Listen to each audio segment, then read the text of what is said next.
Liddy is just so cute.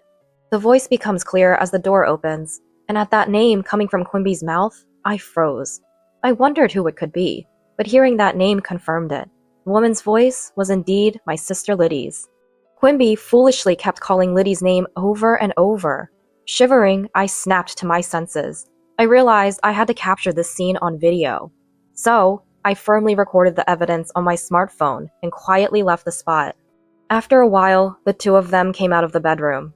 Seeing me, they turned pale, and I said, "That's right, I sent the video of you two to Gabriel. Anyway, let's discuss what to do next among the four of us soon." At those words, Liddy's face turned even paler. "What? What do you mean?" "Just what it sounds like. I've got the video as evidence." "What have you done?" As I held up my smartphone, my sister became utterly frantic, and then she lunged at me. "My name is Linny, a 45-year-old housewife. I have twin boys who are in the 6th grade of elementary school. The kids are twins. I've heard that twins run in families, and indeed, I am a twin myself. I have a twin sister named Liddy. Being identical twins, we never really felt like sisters. Rather, we were more like rivals. Even if we weren't twins, it might have been the same, but I grew up always being compared to Liddy. Before long, I harbored a strong complex towards Liddy, and she, in turn, placed utmost importance on surpassing me. Liddy was always the cute and affable child. On the other hand, I was always the shy and reserved one. And because I was also a bit of an introvert, everyone's attention naturally gravitated towards Liddy whenever we met someone new. Even though we were rivals, I deeply adored Liddy. Her ever-smiling face and popularity were something I aspired to. But it seems Liddy didn't feel the same way. We used to play together a lot when we were in elementary school, but I was always stuck with the roles nobody wanted. "Linny is it!" When nobody wanted to be it in a game of tag, I was always the one forced into the role. Even when one of our friends suggested deciding by rock, paper, scissors, Liddy would pressure me, saying, "You want to do it, right, Linny?" Not wanting to be disliked by Liddy or left out, I had no choice but to agree. Liddy's manipulative behavior wasn't just limited to playtime. It was in 6th grade. We were deciding roles for a school play. We were going to perform Snow White, and I, not being much of an actress, hoped to be the narrator. But I caught a cold and had to miss school on the day of role assignments. "Linny wants to be the narrator. I'll tell the teacher for you." Liddy said she'd pass on my wishes, so I trusted her and felt relieved. However, when I returned to school after recovering, I was shocked to find out I had been cast as the lead role. "Why am I the lead?" I asked a friend in disbelief, and then came the unbelievable reply. "Liddy said you wanted to be the lead." "What? I didn't say that." "But it's already been decided." It seems that as we were entering puberty, no one wanted to take on the potentially embarrassing lead role of Snow White. So I, the quiet girl who was absent, was chosen. The teacher found it odd that I, usually so reserved, had expressed the desire to take the lead role. Did Linny really say that? The teacher had even checked with Liddy. "Truly, she wants to, but she's too shy to volunteer. Please, let this be an opportunity for Linny to shine." But Liddy recommended me as if it was all in my best interest. I cried, insisting I couldn't do it, and didn't want to. However, everyone else's roles had already been assigned. Chastised by teachers and parents alike, I somehow managed to pull through. Thanks to that effort, the play was a huge success. Teachers, parents, and friends all praised me. But amidst all this, only Liddy looked on displeased. Anyone could have done that. Getting all that praise for such a little thing is just silly. And so she began to openly resent me. That was the moment I truly felt Liddy's dislike. After that, she stopped inviting me to play. At first, it was painful, but once I realized I was no longer being forced into unpleasant roles, I made other friends and started enjoying myself. In middle school, many didn't even know Liddy and I were twins. We had become so distant, hardly speaking at school, and didn't look alike at all. We requested not to be in the same class, and I was enjoying my own life. But then, one day, as I was studying for high school entrance exams, Liddy approached me. "Studying? Have you decided which high school you're applying to?" "Yeah, thinking of going for A high school." A high school was the newest and closest school to our house, boasting a competitive entrance difficulty. I had been working hard for 3 years because I really wanted to get into that school. But Liddy, unaware of my efforts, laughed when she heard my choice of high school. Hey, high school? You've got to be kidding, right? Why don't you just go to B high school with me? It sounds like you wouldn't even need to study much for that. Liddy always managed to bend me to her will, but I didn't want her dictating my choice of high school too. For the first time, I stood up to her. I've decided to go to A high school. You don't know if it's impossible for me. If you don't want to study, that's fine, but don't get in my way. I turned away from her and went back to my textbook. What? That tone to your older sister? Angered by my response, Liddy grabbed my textbook and threw it on the floor. What are you doing? Even if you study, it's a waste, you know. You're destined to be my slave and go to B high school together. That day, we ended up in a physical fight. Our parents came running when they heard the commotion and pulled us apart. But by then, my textbook was torn to pieces. But more than that, my heart was shattered by hearing Liddy's true feelings about me. To Liddy, I was just a convenient target for all the unpleasant things. Realizing that Liddy saw me as her slave was a clear awakening, but I didn't give up on studying. Fortunately, my parents contacted the school for me, and I got a new textbook. With my parents' support, Liddy no longer interfered with my studies, and I was able to dedicate myself to them and successfully got into my chosen school. As she had initially declared, Liddy barely studied for the exams and went on to B high school. Thus, we went to different high schools, pursued our education at different universities, and eventually started our careers. As an adult, I began living on my own. And that's when I met a man. He was my husband, Quimby. Quimby and I were hired at the same time and felt a closeness because we were from the same area. When he asked me out, I felt like I was dreaming. I actually like you, Linny. I'd be happy if you'd go out with me. Hearing those words made me incredibly happy. I had feelings for Quimby too, but I had never had the courage to admit such feelings openly. I wasn't pretty like Liddy, and having had almost no experience with love during my school days, I could hardly believe he felt the same way about me. I'd be happy to. Thank you. Being in a relationship for the first time made me feel overjoyed. Since we started dating, I've been doing my best to make him happy, cooking meals and preparing lunchboxes for him. Quimby started visiting my apartment more often, and we began a life almost like we were living together. Linny, I'll cook dinner tonight. But it wasn't just me doing things for him. Quimby was also very cooperative with household chores. Doing chores together was fun, and I began to think we could make a good married couple. 3 years into our relationship, we decided to get married. I was overjoyed and very happy about it, but there was one thing that worried me. You're a twin, right? I'd like to meet your sister. Quimby brought it up. During the 3 years we were dating, I had told him that I have a twin sister, but I had never introduced him to Liddy. I hadn't even told her about having a boyfriend.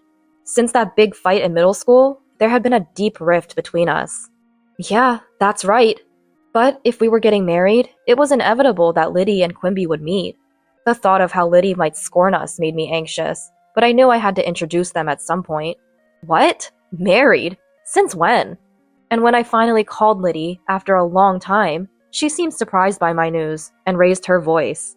I had told my parents, but it seems Liddy hadn't heard about it yet. She sounded like this was news to her.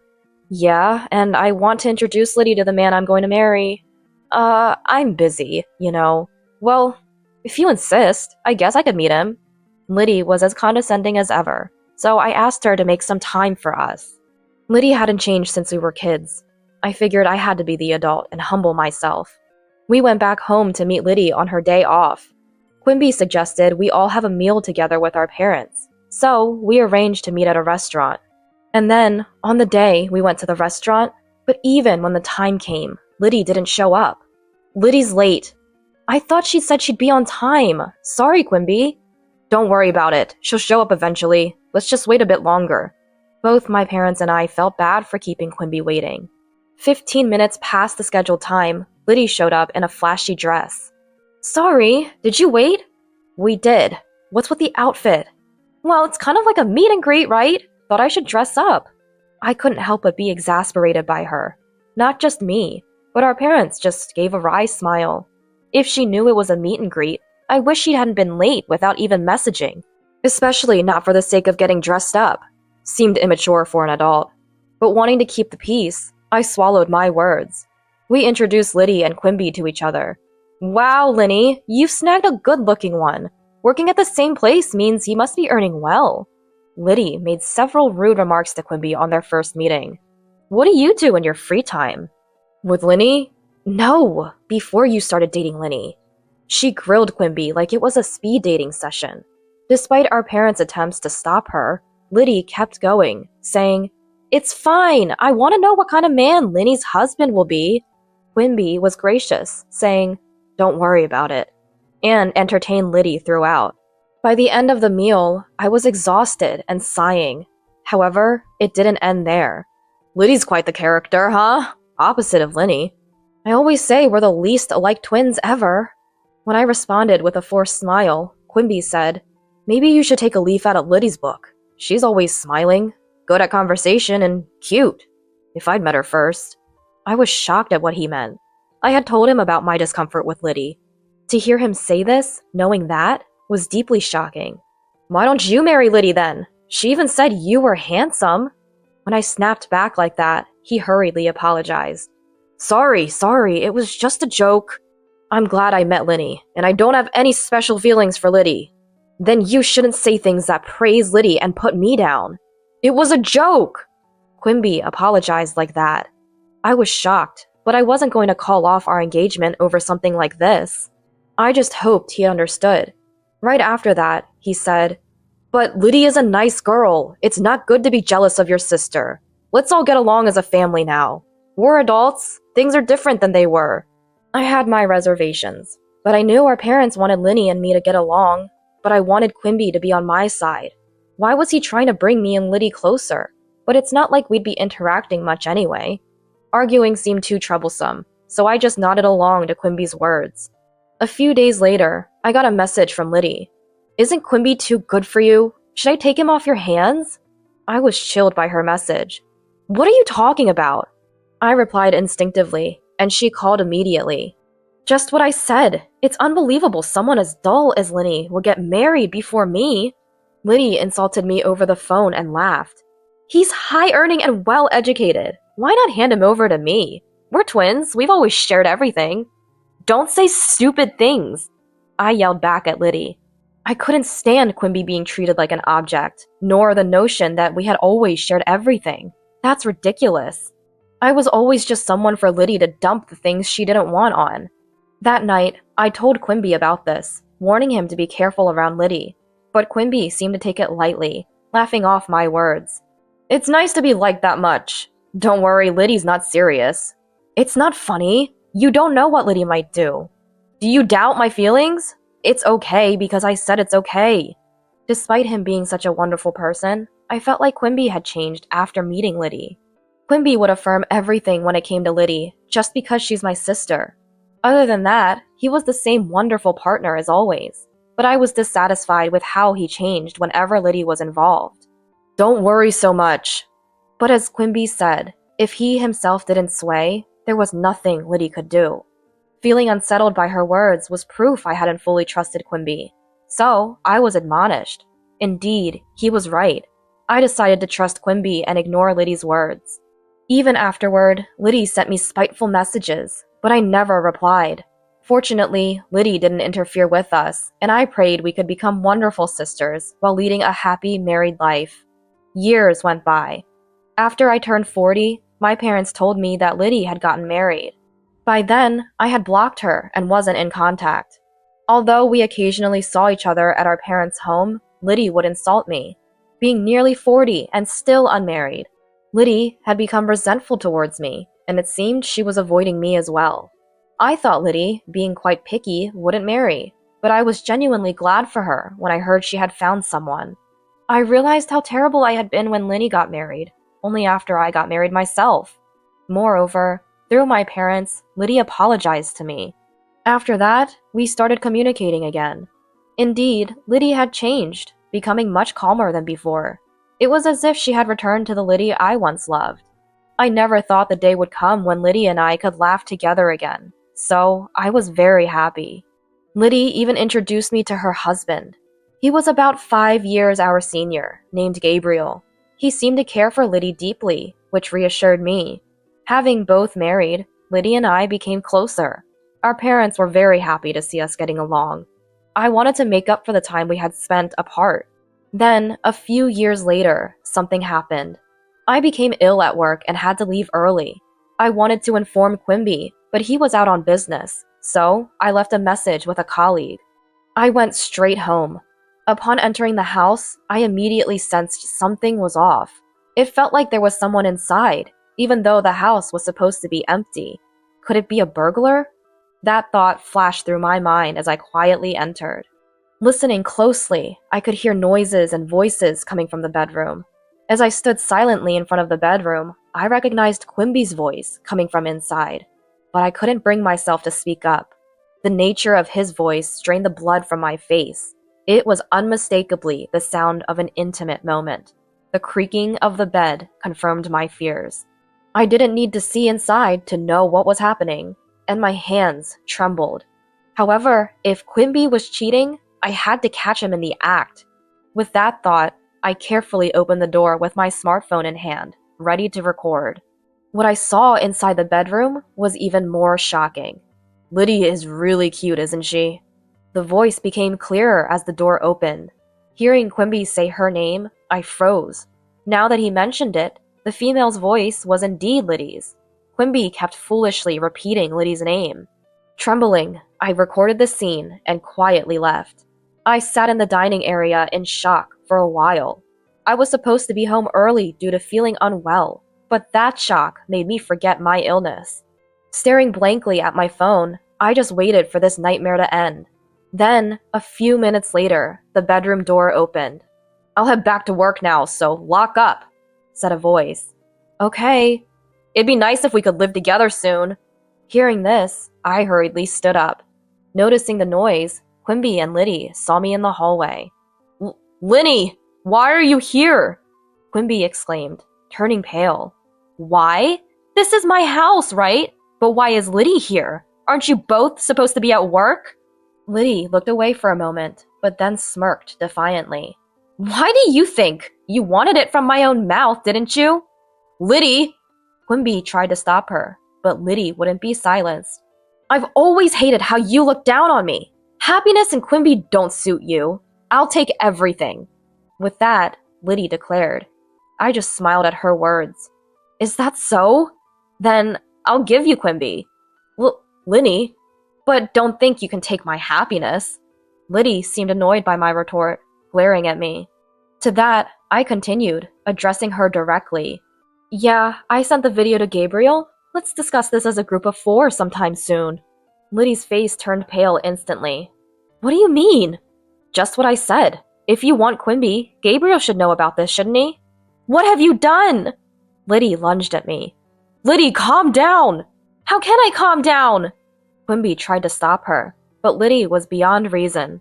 Just then, the smartphone inside Liddy's bag rang. At that sound, Liddy froze in place. "Looks like Gabriel's calling, isn't it?" Liddy, pale-faced, hesitantly looked at her bag, but there was no sign of her answering the call. In the silent room, only the sound of the phone echoed. After a while, it stopped ringing, and then my phone rang. See? Since Liddy didn't answer, now he's calling me. "Linny, I'm truly sorry. Please forgive Liddy. Can you somehow cover for her with Gabriel? If not, Liddy will lose everything." Quimby started making statements as if to protect Liddy. Liddy, standing next to him, began to sob bitterly, as if she were the tragic heroine. What Quimby said made sense. Actually, Gabriel is not only Liddy's husband, but also the president of the company where she works. If Gabriel learns about Liddy's infidelity, divorce talks might start, and she might not be able to continue working at his company, especially now, during work hours. There's no room for sympathy, though it seems harsh. She did this knowing full well she could lose everything? I can't possibly cover for her. I said that. That's too harsh. Quimby, as usual, tried to defend Liddy. His words infuriated me, and I glared at Quimby. Worried about her? Thinking Liddy is the only one who's going to lose her family and job is a huge mistake. At my shout, Quimby flinched, then started sweating profusely. It was as if he suddenly came to his senses, starting to break out in a cold sweat. He must have understood the meaning of my words. Just so you know, I've also sent the video to the company's main email address, including your department and name. What have you done? By then, Gabriel's call had ended. Quimby and Liddy stood frozen, with a look of despair. After kicking them out, I called Gabriel. Sorry to disturb you at work. It's about the video, right? Yes. It involves Quimby, doesn't it? Yes. I replied to Gabriel's gentle voice. I'm sorry for asking this of you. He said that. Actually, Gabriel had consulted me because he felt something was off with Liddy. It might have been plausible for the old Liddy, but the current Liddy truly loved Gabriel. I didn't think she would cheat, and I had conveyed as much to Gabriel. But just in case, he had asked me to gather evidence if Liddy did something questionable. That's why I think I was able to film calmly. Please, don't apologize. I'm glad I could capture evidence of Quimby's infidelity. If you hadn't asked me, I probably wouldn't have thought to do so calmly. I told Gabriel. It would be a lie to say I wasn't shocked.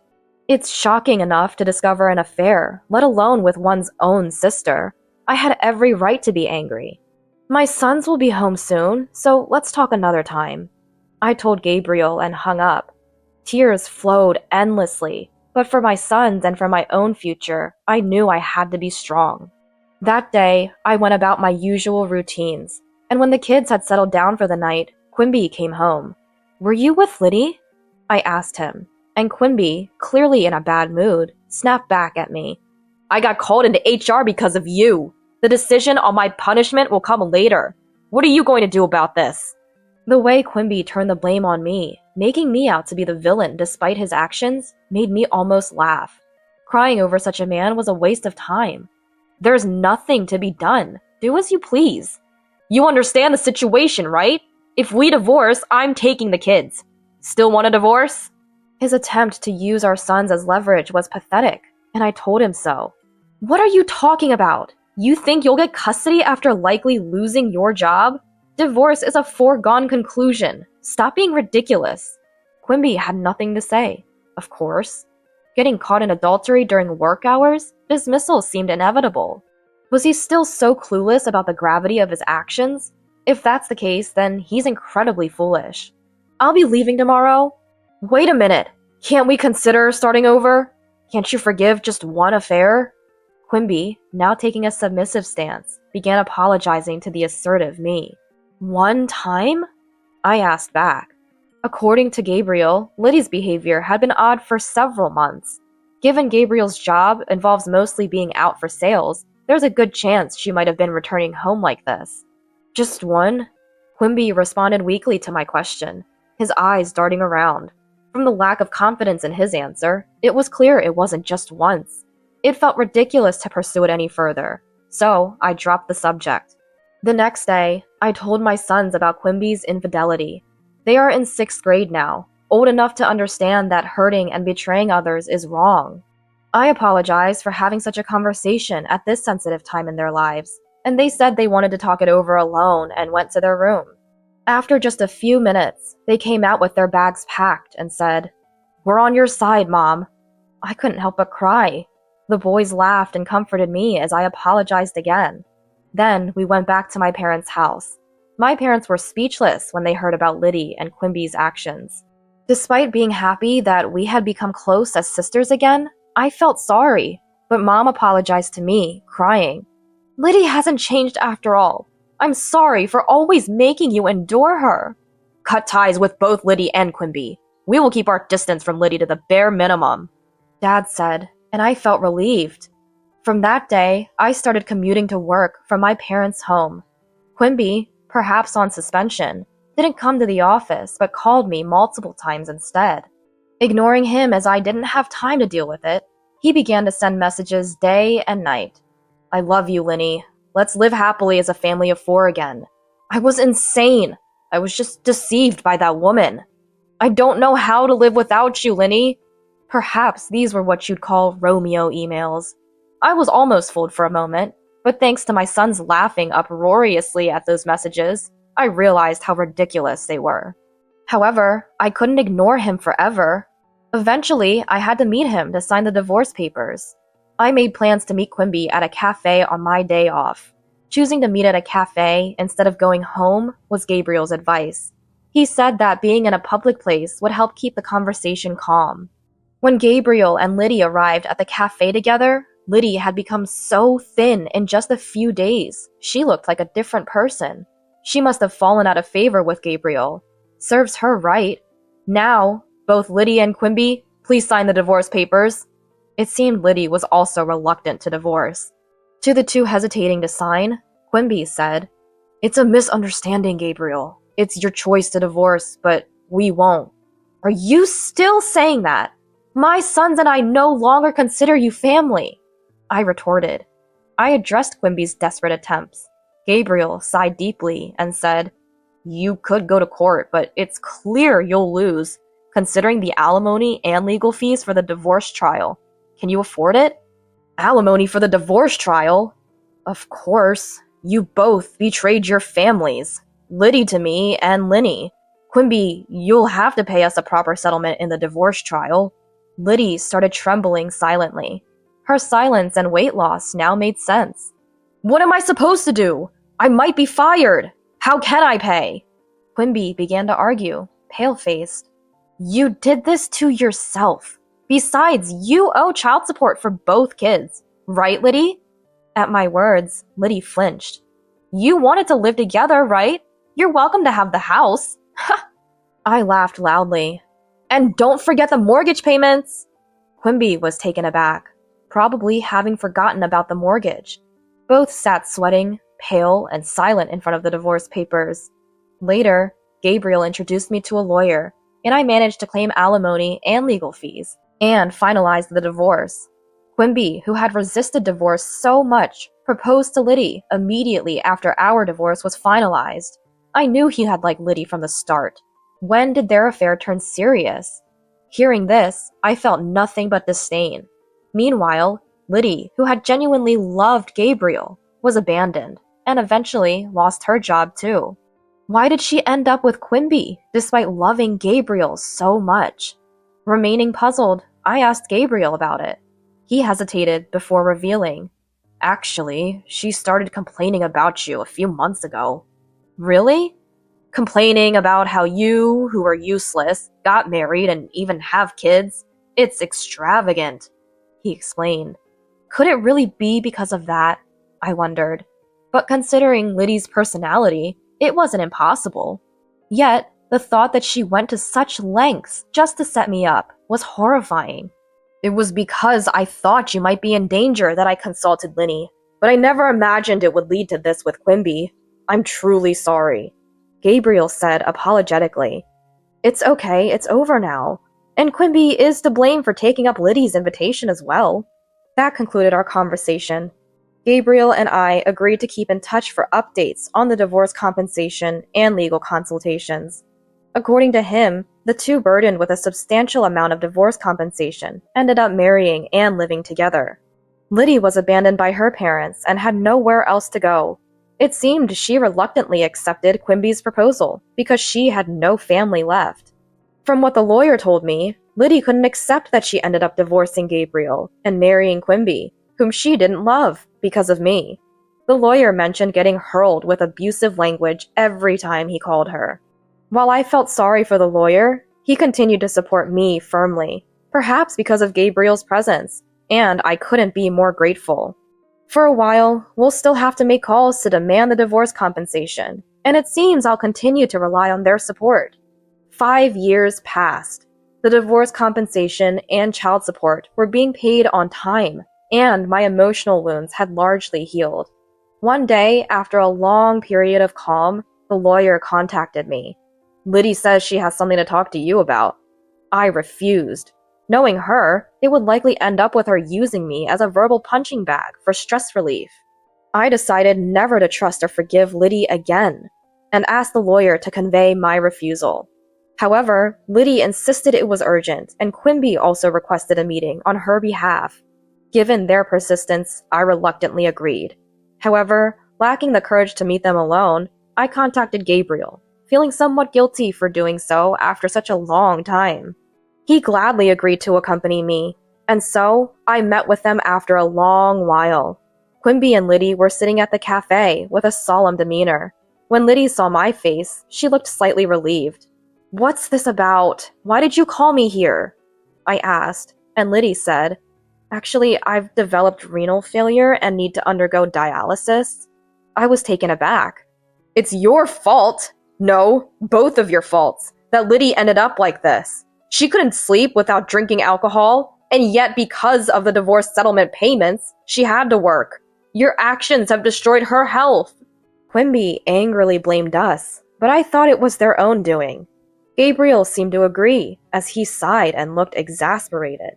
"So what? I'm not reducing or refunding the divorce settlement. Be thankful I agreed to installments." I stood firm, and Liddy, crying, lowered her head. "I'll pay the divorce settlement! Please, I'm begging you! Give me a kidney!" "What?" I exclaimed loudly at her outrageous request. "What are you talking about? There's no way I give it to you." When I refused, Quimby said, "You were born with a twin with Liddy for this reason. You have a duty to help her." "What are you talking about? Who has been pushing all the unpleasant things onto me? Did Liddy ever help me once in such situations?" "Don't talk about trivial matters. Liddy's life is at stake here," Quimby angrily retorted. Liddy began to cry and plead, apologizing. Quimby insulted me as heartless, pressuring me for the transplant as if threatening. At that moment, feeling as though I was being blamed, Gabriel spoke up. "If she needs dialysis, then undergo dialysis. Do you understand how tough dialysis is? And do you understand how difficult a transplant is? Why should she risk her life for Liddy?" Their words left them speechless. I felt relieved with Gabriel's support and caught my breath. "Moreover, Liddy, you've repeatedly called Linny useless. Isn't it too convenient to ask for help only when you're in trouble?" "But that's..." "Liddy, you've destroyed Linny's happy life. Linny has no obligation to save your life." Liddy broke down crying, and Quimby was at a loss for words. Both of them must have thought that I would surely give them a kidney. If I had been alone, I might have been persuaded. Once again, Gabriel saved me. "Take care then. Oh, and don't forget the transfer for this month's payment." With that, I got up and left. Whether I'm called heartless or a devil, I cannot forgive them both. I don't know what kind of life they will lead from now on, but I hope they never forget what they did and reflect on it. It seems Quimby and Liddy were both working part-time to make ends meet, but now that Liddy can no longer work properly, their financial situation is dire. But that's their karma. Everything is the result of their actions. Their atonement won't end until they've paid the compensation ordered in the divorce settlement. I continue to live happily with my parents and sons. My parents no longer even mention Liddy's name. However, it seems they are happy to see the twins getting along well. It's comforting to see a bond between my sons that Liddy and I never had. I continue to keep in touch with Gabriel frequently. He's a genuinely good person, always thoughtful and considerate. It appears he has developed feelings for me, but I'm not ready to reciprocate them at this time. I don't want to cause any more upset for my sons. But in a few years, when they come of age, I hope to have the chance to think about my own happiness again.